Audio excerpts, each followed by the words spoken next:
வணக்கம் and welcome to DMI Group of Institutions வழங்கும் கல்வியின் மேன்மை.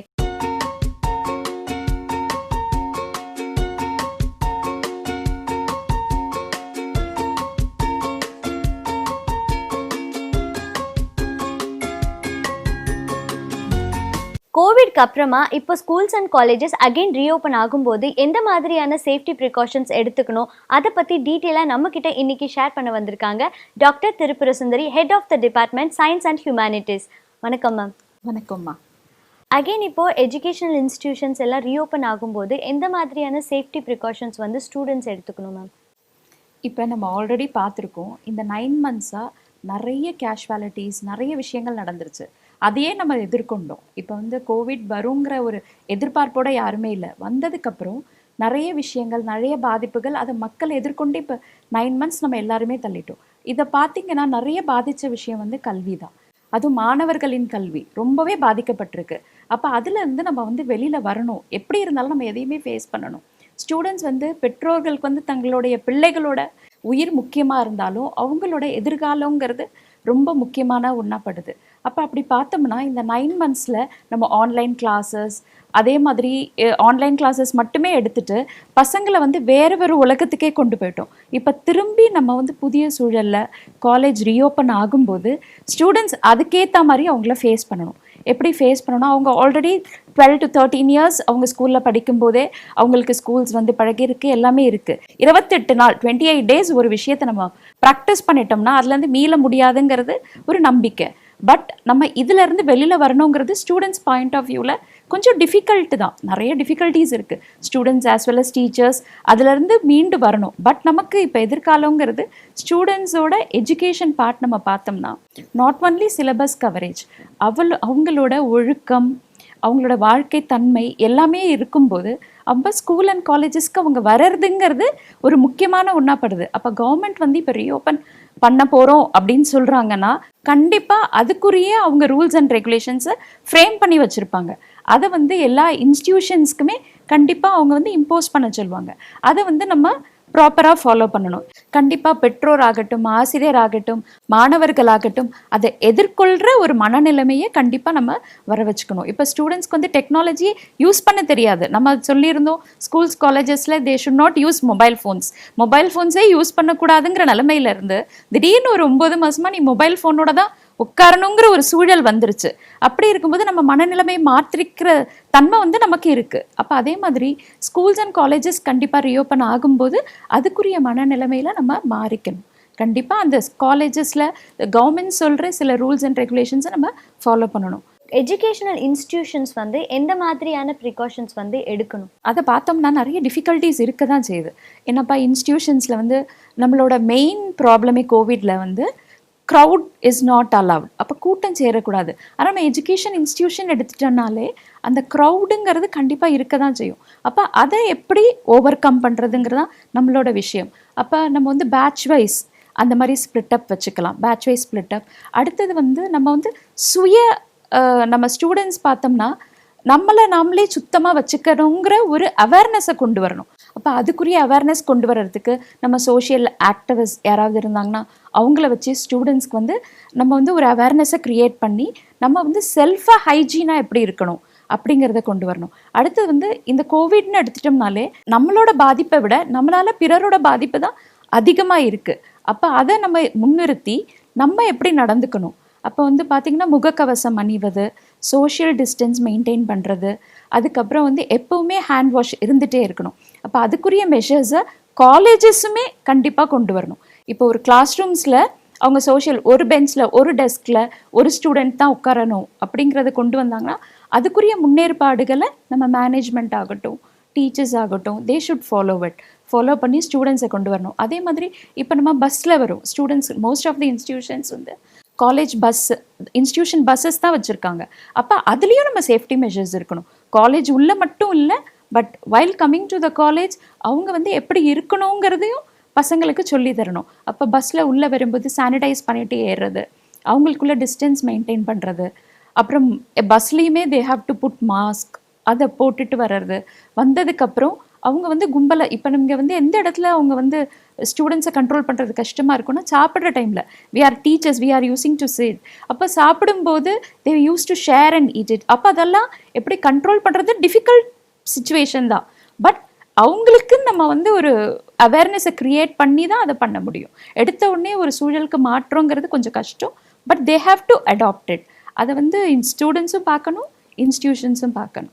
இப்போ ரீஓப்பன் ஆனதுக்கு அப்புறமா இந்த ஸ்டூடெண்ட்ஸ் அண்ட் டீச்சர்ஸோட மனநிலை எப்படி இருக்கும் அண்ட் இந்த சுச்சுவேஷனை வந்துட்டு எப்படி ஃபேஸ் பண்ணுவாங்க ஒரு புதுசான ஒரு என்விரான்மெண்ட்?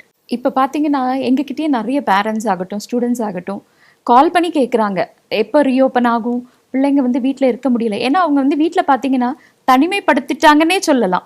இப்போ எல்லாருமே நியூக்ளியர் ஃபேமிலி. அப்போ அந்த குழந்தைங்கள் வந்து பேரண்ட்ஸ் இப்போ வேலைக்கு போனாங்கன்னா அந்த குழந்தைங்களுமே தனியாக விடப்படுற ஒரு சூழலில் இருக்குது. அந்த மாதிரி இருக்கும்போது மொபைல் ஃபோனோட கிளாஸ் கவனிச்சுட்டே இருக்கிறது, they are finding it difficult. சைக்காலஜிக்கலாக தே ஹேவ் அஃபெக்டட். ஸ்டூடெண்ட்ஸை பார்த்தோம்னா கண்டிப்பாக அஃபெக்ட் ஆகிருக்காங்க. அவங்களுக்கு ஒரு பசங்க ஸ்டூடெண்ட்ஸோட ஒரு மென்டாலிட்டி, ஒரு சந்தோஷமான விஷயமே அவங்களோட ஃப்ரெண்ட்ஸ். அப்போ அவங்களுக்கு எல்லாருக்குமே எப்போ ஃப்ரெண்ட்ஸை பார்ப்போங்கிற ஒரு மென்டாலிட்டி இருக்குது. அப்போ they are very eager to come to college. அப்போ வந்து அவங்க வந்தால் கூட அவங்க வந்து இந்த 9 மாதம் வீட்டில் வந்து இப்போ காலையில் வரணும், காலையில் தே have to get up earlier. அதுலேருந்து ஸ்டார்ட் ஆகிறது டிஃபிகல்ட்டிஸ். இப்போ சீக்கிரம் எந்திரிக்கணும், அப்போலாம் கிளாஸில் உட்காந்து லிசன் பண்ணணும். ஏன்னா மொபைல் ஃபோனில் வந்து எப்படிலாம் இருக்காங்கன்றது நமக்கு தெரியும். உங்கள் மொபைல் ஃபோன் ஆன்லைன் கிளாஸஸில் most of the students whether they are அட்டென்டிவாக என்னன்னு தெரியாது. அப்போ இங்கே வரும்போது they have to change their attitude. இங்கே வரும்போது they have to be attentive to the class. அப்போ அந்த மனநிலை மாறும் பசங்களுக்கு.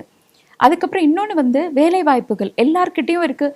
கோவிட்-19 நிறைய பிளேஸ்மெண்ட் ஆப்பர்ச்சுனிட்டிஸ் எல்லாம் குறைஞ்சிருச்சுங்கிற ஒரு மனோநிலை வந்து எல்லா பிள்ளைங்கக்கிட்டையும் இருக்குது, பேரண்ட்ஸ்கிட்டையும் இருக்குது. பட் இப்போ நீங்கள் இன்ஸ்டிடியூஷன்ஸ் பார்த்தீங்கன்னா எல்லா இன்ஸ்டிடியூஷன்ஸ்லையுமே மோஸ்ட் ஆஃப் தி இன்ஸ்டிடியூஷன்ஸில் பார்த்தீங்கன்னா கேம்பஸ் இன்டர்வியூ போயிட்டு தான் இருக்குது. They are being recruited. எங்கள் ஸ்டூடெண்ட்ஸ்லேயுமே சில பேர் வேலைக்கு இப்போ லாஸ்ட் இயர் கம்ப்ளீட் பண்ண ஸ்டூடெண்ட்ஸ் வந்து முடித்தவங்க வேலைக்கு போயிட்டுருக்காங்க. They have receive the call letters and they are going. அதனால அந்த ஒரு சூழல் இல்லை. இப்போ ஐடி ஃபீல்ட்ஸ்லாம் எடுத்துட்டிங்கன்னா நல்லாவே போயிட்டுருக்குன்னு தான் அர்த்தம். But they are working from home, அவ்வளோதானே தவிர இப்போ மேனுஃபேக்சரிங் இண்டஸ்ட்ரி பார்த்தீங்கன்னா 18% they have increase their production. அந்த மாதிரி நம்ம கேள்விப்படுறோம். அப்படின்னும் போது வேலை வாய்ப்புகள்னு பார்த்தா அது இருக்குது. அப்போ ஸ்டூடெண்ட்ஸ்க்கு வந்து அந்த மென்டாலிட்டிலேருந்து வெளியில் வரணும். அப்போ பிளேஸ்மெண்ட்டுங்கிற விஷயம் எப்படி பாதிக்குங்கிறதுலேருந்து they have to come up. அப்போ அது எல்லாமே பாசிட்டிவாக நம்ம கொண்டு போனோம்னா தே கேன். அப்போ ஸ்டூடெண்ட்ஸ்க்கு கண்டிப்பாக நெகட்டிவ் சைட்ஸ் இருக்கும். அப்புறம் ஃபிசிக்கலாகவும் they have to do something.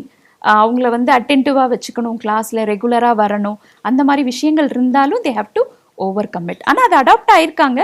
Again if it comes back கண்டிப்பாக ஆகிடுவாங்க. இப்போ டீச்சர்ஸ்னு பார்த்தீங்கன்னா இந்த 9 months ரொம்ப பாதிக்கப்பட்டவர்களில் டீச்சர்ஸ் ரொம்ப முக்கியமானவங்க. மற்ற தொழில் செய்கிறவங்கள விட டீச்சர்ஸ் வந்து they have get more affected and also still now they are getting affected அப்படின்னே சொல்லலாம். அப்போ அதுலேருந்து இப்போ ஆசிரியர்களுக்குமே இப்போ காலேஜ் ரீஓப்பன்னும் போது ஒரு நல்ல விஷயமாகவே இருக்கும். அவங்களுக்கு பாசிட்டிவ் மென்டாலிட்டி இருக்கும். அதே மாதிரி அவங்களுமே ஸ்டூடெண்ட்ஸோட மூவ் பண்ணி கிளாஸ் எடுத்து நிறைய விஷயங்கள் நம்ம பண்ணியிருக்கோம். அப்போ எங்களுக்கெல்லாமே எங்களோட பிள்ளைகளை பார்க்கும்போது, எங்கள் ஸ்டூடெண்ட்ஸை பார்க்கும்போது வி ஆல்சோ ஃபீல் ஃப்ரெஷ். அப்புறம் நல்ல விஷயங்கள் சொல்லணுங்கிறது எங்களுக்குமே தோணும். அதனால் டீச்சர்ஸ் மென்டாலிட்டியுமே சொல்கிறேன், they will be positive only, have positive attitude only. அடுத்ததாக பேரண்ட்ஸ் அகெயின் வந்து ஸ்டூடெண்ட்ஸை எஜுகேஷனல் இன்ஸ்டிடியூஷன்ஸ்க்கு வந்து அனுப்புகிறாங்க. ஸோ அப்போது பேரண்ட்ஸ் சைட்லேருந்து எந்த மாதிரியான சேஃப்டி ப்ரிகாஷன்ஸ் வந்து அவங்க சைட்லேருந்து பண்ணணும்? இப்போ வந்து பேரண்ட்ஸ் ஆஃப் த ஃபர்ஸ்ட் டீச்சர்ஸ்னே சொல்லலாம். இப்போ பிள்ளைங்களுக்கு வந்து தங்களை பாதுகாக்கணும் எப்படிங்கிறது பேரண்ட்ஸ் வீட்டில் இருந்தே சொல்லி கொடுக்கணும். இப்போ நம்ம வெளியில் போகிறோம், இப்போ நிறைய வெளியில் பார்க்கும்போது ஸ்டூடெண்ட்ஸ் வந்து பிள்ளைங்க வந்து அப்படியே இருக்காங்க. Some of them have not taken precautionary மெஷர்ஸ்னே சொல்லலாம். வித்தவுட் வேரிங் மாஸ்க் அதெல்லாம் இல்லாமல் போகிறாங்க. ஆனால் பேரண்ட்ஸ் தான் ஃபஸ்ட்டு தங்களோட ஸ்டூடெண்ட்ஸ் தன்னோட பிள்ளைங்களுக்கு அறிவுறுத்தணும். இதெல்லாம் இருந்தால் தான், ஏன்னா இப்போ நமக்கு இம்யூன் சிஸ்டம் இருக்கும், பட் ஆப்போனன்ட்ஸ்க்கு இல்லைனா தே வில் கெட் அஃபெக்டட். அப்போ இதெல்லாம் இருக்கும்போது நீ எப்படி இருக்கணுங்கிறது கண்டிப்பாக பேரண்ட்ஸ் சைடில் தான் ஃபஸ்ட்டு விஷயமே ஸ்டார்ட் ஆகுது. They have to make their children to keep சேஃப்டிங்கிறத அவங்க வச்சு அனுப்பணும். அப்புறம் சானிடைசர்ஸ் எல்லாமே நிறைய சின்ன பாட்டில்ஸில் இருக்குது. இப்போ வந்து டிஸ்போசல் மாஸ்கெல்லாம் இருக்கும்போது how to use it, how to properly dispose it, அதை ஃபஸ்ட்டு சொல்லித்தரணும். அதுக்கப்புறம் ஹேண்ட் வாஷ், அடிக்கடி நம்ம ஹேண்ட் வாஷ் பண்ணணும். ஹைஜீன் ஃபுட்ஸ் எடுத்துக்கணும். இந்த மாதிரி விஷயங்கள் எல்லாமே பேரண்ட்ஸ் இருக்கணும். அதுக்கப்புறம் மெயின்லி இப்போ காலேஜஸ்க்கெலாம் வராங்கன்னா வெளி சைடில் ஃபுட்டை அவாய்ட் பண்ணிவிட்டு அவங்க சைடில் இருந்து ப்ரிப்பேர் பண்ணி கொடுத்தாங்கன்னா நல்லாயிருக்கும். அதே மாதிரி இப்போ இன்ஸ்டியூஷன் சைடில் பார்த்தீங்கன்னா ஹாஸ்டல் ஸ்டூடெண்ட்ஸ் ஹாஸ்டலில் according to the rules and regulations of the government management are ready, all the managements are ready to take the precautionary actions to keep because the students are more important for any institutions. அதனால கண்டிப்பாக பிள்ளைங்களோட பாதுகாப்புக்கு எல்லா இன்ஸ்டியூஷனுமே மனநிலை நிறுத்தி அதுக்கேற்ற மாதிரி நடந்துப்பாங்க. But பேரண்ட்ஸோட சைடில் பயம் இல்லாமல் தங்களோட பிள்ளைகளை அறிவுறுத்தி அனுப்பினாங்கன்னா ரொம்பவே நல்லாயிருக்கும். போஸ்ட் கோவிடில் ஸ்டூடெண்ட்ஸ் அண்ட் எஜுகேஷனல் இன்ஸ்டிடியூஷன்ஸ் என்னென்ன மாதிரியான ப்ரிகாஷன்ஸ் வந்து ஃபாலோ பண்ணணும் அப்படின்னு சொல்லி எங்ககிட்ட ஷேர் பண்ணிக்கிட்டதுக்கு ரொம்பவே thank you ma'am. Thank you for your time. நன்றிம்மா. ஸோ இன்றைக்கி நாம் நிறைய விஷயங்கள் ரீஓப்பன் ஆனதுக்கு அப்புறமா ஸ்டூடெண்ட்ஸ் ஃபாலோ பண்ண வேண்டிய விஷயங்களை நம்ம தெரிஞ்சுக்கிட்டோம். இதே மாதிரி இன்னொரு ஷோவில் உங்களை நான் மீட் பண்ணுறேன். Until then, it's bye from Tara. Hi, Abba.